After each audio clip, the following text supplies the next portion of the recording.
বৃহস্পতিবার সন্ধ্যা থেকে শুক্রবার শুরু হয়ে যায়। শুক্রবার বা জুমার দিন, এই দিন সম্পর্কে কোরআন এবং হাদিস থেকে ঘেটে আমরা 14টা আমলের কথা একটা লম্বা বড় ভিডিওতে বলেছি। আজকে সেখান থেকে আমি সংক্ষেপ করে এই 14টার মধ্যে আবার অতি গুরুত্বপূর্ণ 5টা আমলের কথা বলবো ইনশাআল্লাহ। নাম্বার 1, সবচেয়ে বেশি যেটা করতে হবে পরিমাণে, জুমার দিন জুমার রাত, বৃহস্পতিবার সন্ধ্যা থেকে নিয়ে শুক্রবার সন্ধ্যার আগ পর্যন্ত পরিমাণে সবচাইতে বেশি করতে হবে যে আমলটা, সেটা হলো দুরূদ শরীফের আমল। নবী করিম সাল্লাল্লাহু আলাইহি ওয়াসাল্লাম বলেছেন, আকসিরু আলাইয়া মিনাস সালাতি মিন ইয়াউমিল জুমআতি ওয়া লাইলাতিল জুমআহ, তোমরা জুমার দিন এবং জুমার রাতে আমার প্রতি বেশি বেশি দুরূদ পাঠ করবে, দুরূদ প্রেরণ করবে। ফা ইন্না সালাতাকুম মা'রুদাতুন আলাই, কারণ তোমরা যে দুরূদ পাঠ করো এটা আমার কাছে পেশ করেন আল্লাহর ফেরেশতারা, এবং রীতিমতো নামধাম সহকারে আল্লাহর একদল ফেরেশতা নিয়োজিত আছে। তারা বলেন, আল্লাহ, হে আল্লাহ রাসূল, আপনার অমুক উম্মত, অমুক অনুসারী, আল্লাহর অমুক বান্দা পৃথিবীর অমুক প্রান্ত থেকে, অমুক দেশ থেকে, অমুকের সন্তান, সে আপনার প্রতি দুরূদ পেশ করেছে জুমার দিনে, জুমার রাতে বা অন্য সময়ে। এটা নবী করিম সাল্লাল্লাহু আলাইহি ওয়াসাল্লামের কাছে রিপোর্ট দেওয়া হয় আল্লাহর নিযুক্ত ফেরেশতাদের মাধ্যমে। এই জন্য শুক্রবার এবং শুক্রবার দিন এবং রাত, অর্থাৎ বৃহস্পতিবার সন্ধ্যা থেকে নিয়ে শুক্রবার সন্ধ্যা পর্যন্ত এই 24 ঘন্টার মধ্যে নবী করিম সাল্লাল্লাহু আলাইহি ওয়াসাল্লামের ভাষ্য খেয়াল করেন, আকসিরু আলাই। ওলামা একরাম জানেন, নবী আলাইহিস সালাম সাধারণত কোনো আমল পরিমাণে বেশি করতে বলতেন না। পরিমাণে বেশি করতে বলার মতো আমল খুব কম ইসলামে। গোটা কোরআন যদি খোলেন আপনি, পরিমাণে অধিক করতে বলা হয়েছে এরকম আমল খুব বেশি পাবেন না। তোমরা বেশি বেশি করে নামাজ পড়ো, বেশি বেশি করে রোজা রাখো, এরকম কথা কোরআন হাদিসে নাই। অবশ্যই একজন ইমানদার 5 ওয়াক্ত ফরজ নামাজের পাশাপাশি অধিক পরিমাণে নফল নামাজও পড়বেন, সেটা ভিন্ন কথা। কিন্তু কোরআনে বেশি পরিমাণে আল্লাহর জিকির করার কথা বলা হয়েছে। আর নবী করিম সাল্লাল্লাহু আলাইহি ওয়াসাল্লাম বৃহস্পতিবার সন্ধ্যা শুরু হলে শুক্রবার সন্ধ্যার আগ পর্যন্ত বেশি পরিমাণে করতে বলেছেন যে কাজটা, সেটা হলো দুরূদ শরীফের আমল। দুরূদের এই আমলটা, এটা করার জন্য আল্লাহ তাআলা এমন সহজ করে দিয়েছেন যে ওযুর প্রয়োজন নাই। আপনার ওযু নাই, তারপর আপনি দুরূদ পাঠ করতে পারবেন। এবং আপনি এই বড় দুরূদ পড়ার মতো সময় নাই, তো আপনি একেবারে সবচেয়ে সংক্ষিপ্ত দুরূদ পড়েন সাল্লাল্লাহু আলাইহি ওয়াসাল্লাম, তাতেও দুরূদ পাঠের সওয়াব পাবেন। আমলটা করবো তো ইনশাআল্লাহ। নাম্বার 1। নাম্বার 2, জুমার দিন উপলক্ষে অন্য যে কোনো দিনের চাইতে জুমার দিন অর্থাৎ শুক্রবারের ফজর নামাজ পুরুষরা মসজিদে জামাতের সাথে পড়বেন। জামাতের সাথে পড়ার নিয়ত করবেন পাক্কা, কারণ অন্য যে কোনো দিনের ফজর নামাজ না, শুধুমাত্র যত নামাজ আছে, নবী করিম সাল্লাল্লাহু আলাইহি ওয়াসাল্লাম বলেছেন, আফদালুস সালাওয়াতে ইনদাল্লাহ, আল্লাহর কাছে দুনিয়ার সব নামাজের মধ্যে 5 ওয়াক্ত সাধারণ নামাজগুলোর মধ্যে সবচেয়ে উত্তম নামাজ হলো সলাতুল ফজরে মাআল জামাআতে ইয়াউমাল জুমআহ, জুমার দিন ফজরের নামাজ জামাতের সাথে আদায় করা হলো যত নামাজ আছে এর মধ্যে সবচেয়ে শ্রেষ্ঠ নামাজ। ভাইরা আমার, প্রত্যেক বৃহস্পতিবার আসলে সন্ধ্যার সময় প্রতিজ্ঞা করব, সপ্তাহের অন্য দিন যদি আমার ত্রুটি বিচ্যুতি হয়ও আমি সেটাকে কারেকশন করার চেষ্টা করব, কিন্তু শুক্রবার ফজরটা পুরুষ হিসাবে আমি জামাতের সাথে পড়বই পড়বো। তার জন্য রাতে আগে আগে শোবো, ডাবল ট্রিপল অ্যালার্ম দিয়ে শোবো, অন্য নামাজি বন্ধুকে বলবো ফোন দিয়ে ডেকে দিবি, একে অন্যের সহযোগিতা করব, কিন্তু ফজরের নামাজ জুমার দিন ছাড়বো না ইনশাআল্লাহ। 3 নম্বর আমল হলো সূরা কাহাফ পড়বো। যারা কোরআন পড়তে পারেন না তারা শুনবেন, আর যারা পড়তে পারেন তারা নিজে পড়বেন।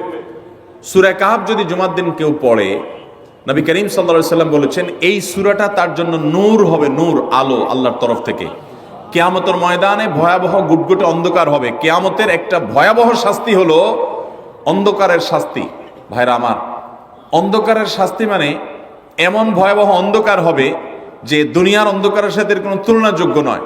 সেই ভয়াবহ অন্ধকারে কিছু আমল আছে যে আমলগুলো মানুষের ওই অন্ধকারের মধ্যে আলোর কাজ দিবে। এর মধ্যে একটা হলো এই সূরা কাহাফ। অন্য অনেক উলামা ইকরাম বলেছেন এর ব্যাখ্যা হলো সূরা কাহাফ যদি কেউ এক বৃহস্পতিবারে পড়ে, পরের বৃহস্পতিবার পর্যন্ত, এক শুক্রবারে যদি পড়ে, পরের শুক্রবার আগ পর্যন্ত পুরো সপ্তাহব্যাপী তার ভিতরে নূর, ঈমানের নূর, তাকওয়ার নূর, ইলমের নূর, আমলের নূর, ভালো মানুষ হওয়ার নূর তার ভিতরে আল্লাহ তাআলা সৃষ্টি করে দিবেন। তো নবী সাল্লাল্লাহু আলাইহি ওয়াসাল্লাম বলেছেন সূরা কাহাফের প্রথম 10 আয়াত যদি কেউ মুখস্থ করে, তো এই ব্যক্তিকে আল্লাহ রাব্বুল আলামিন এবং যদি তেলাওয়াত করে, এই ব্যক্তিকে আমলের মাধ্যমে দাজ্জালের ফিতনা থেকে আল্লাহ বাঁচিয়ে রাখবেন। অতএব জুমার দিন প্রত্যেক শুক্রবারে সূরা কাহাফ পড়ব তো ইনশাআল্লাহ। 4 নম্বর আমল হলো, দুনিয়াতে যত ফজিলতপূর্ণ আমল আছে এর মধ্যে সবচেয়ে বেশি ফজিলতপূর্ণ আমল এটা। খুব সহজ আমলটা, খুব সহজ, প্রত্যেক শুক্রবার আমরা এটা করতে পারি। জুমার দিন আগে ঘুম থেকে উঠে উত্তম রূপে গোসল করে মসজিদে আগে আগে গিয়ে পায়ে হেঁটে গিয়ে সামনে সামনে ইমাম সাহেবের কাছাকাছি গিয়ে বসা, অনর্থক কথা কাজ না করা, তেলাওয়াত জিকির আজকারের মশগুল থেকে নামাজটা পড়ে বের হয়ে আসা, এই কাজ, এই কয়েকটা কাজ যদি করে তাহলে কাজ কয়টা হলো? আগে আগে ঘুম থেকে উঠা, ওই যে ফজর নামাজ জামাতের সাথে পড়া ইত্যাদি, গোসল করা উত্তম রূপে, আর পায়ে হেঁটে মসজিদে যাওয়া, বাহনে না চড়া, 4 নম্বর হলো ইমামের কাছাকাছি গিয়ে বসা, কোনো অনর্থক কাজ না করা। এই 4টা কাজ যদি কেউ জুমার দিনে করে, নবী করিম সাল্লাল্লাহু আলাইহি সাল্লাম বলেছেন ওই ব্যক্তি বাসা থেকে মসজিদ পর্যন্ত যে আসলো, যতগুলো পা ফেলবে, যতগুলো স্টেপ ফেলবে, যতগুলো কদম দিবে, প্রতিটা কদমের বিনিময়ে আল্লাহ রাব্বুল আলামিন তার অ্যাকাউন্টে, তার আমল নামাতে 1 বছর রাত জেগে, সারা রাত জেগে তাহাজ্জুদ নামাজ পড়লে এবং 1 বছর সারা দিন, প্রত্যেকটা দিন পুরা বছর জুড়ে নফল রোজা রাখলে যে পরিমাণ সওয়াব পাইতো, 1 বছর নফল রোজা, 1 বছর রাত ভর জেগে তাহাজ্জুদের নামাজ পড়ার সওয়াব মাত্র একটা কদম ফেলার বিনিময়ে দিবেন। চেষ্টা করব না ইনশাআল্লাহ? 5 নম্বর এবং সর্বশেষ আমল হলো, জুমার দিনে একটা সময় আছে দোয়া কবুল হয়। দোয়া কবুলের যে সময়গুলো আছে এর ভিতরে অত্যন্ত ইম্পর্টেন্ট একটা সময় হলো জুমার দিন। শুক্রবারের একটা সময় সম্পর্কে নবী সাল্লাল্লাহু আলাইহি ওয়াসাল্লাম বলেছেন যে একটা সময় আছে শুক্রবারের, এই সময়ে বান্দা কোনো দোয়া করলে আল্লাহ তাআলা ফিরিয়ে দেন না, কবুল করেন। কিন্তু সময়টা যে ঠিক কখন, এটা হাদিসে নবী সাল্লাল্লাহু আলাইহি ওয়াসাল্লাম বলেন নাই, যাতে করে হয়তো আমরা সারা দিনেরই কম বেশি দোয়ার চেষ্টা করি।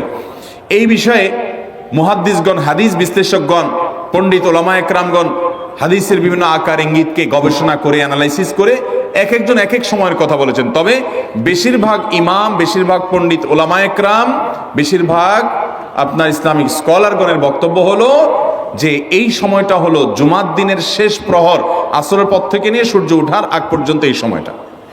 আমাদের আল্লাহর দিকে মনোনিবেশ করতে হবে দোয়ার জন্য বেশি বেশি। তাহলে শুক্রবারে 5 নম্বর আমল হলো বেশি বেশি কি করবো ইনশাআল্লাহ? দোয়া, বেশি বেশি দোয়া করবেন, উঠতে বসতে চলতে ফিরতে। বিশেষভাবে সূর্য ডুবার আগের যে সময়টা শুক্রবার, অর্থাৎ দিনের শেষ সময়টা, বিশেষভাবে আল্লাহ তাআলার কাছে দোয়া করব। ঠিক আছে তো ইনশাআল্লাহ? কয়টা আমল বললাম? আমল করব তো ইনশাআল্লাহ? মনে থাকবো তো ইনশাআল্লাহ? আমরা প্রয়োজনে বাসায় গিয়ে একটা কাগজে নোট করে ফেলবো, লিখে ফেলবো, লিখে এরপরে ওয়ালে টাঙ্গায় দিবেন বাসায় যে জুমার দিন এই 5 কাজ আমি ছাড়বো না।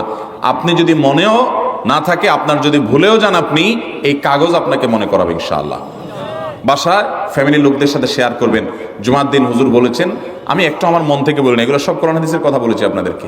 কোরআন হাদিসের আলোকে 5টা আমলের কথা বলেছেন, বিশেষভাবে জুমার দিন আমি 5টা আমল করবই করব। ভাইরা আমার, প্রত্যেক জুমার দিন যদি আপনি একটু ইমানের রিচার্জ করেন, ইনশাআল্লাহ সারা সপ্তাহ আপনার জন্য সেটা উপকারে আসবে। চেষ্টা করবো তো ইনশাআল্লাহ? আল্লাহ তাআলা এই আমলগুলো আমাকে, আপনাকে, আমাদের সবাইকে করার তৌফিক দান করুন।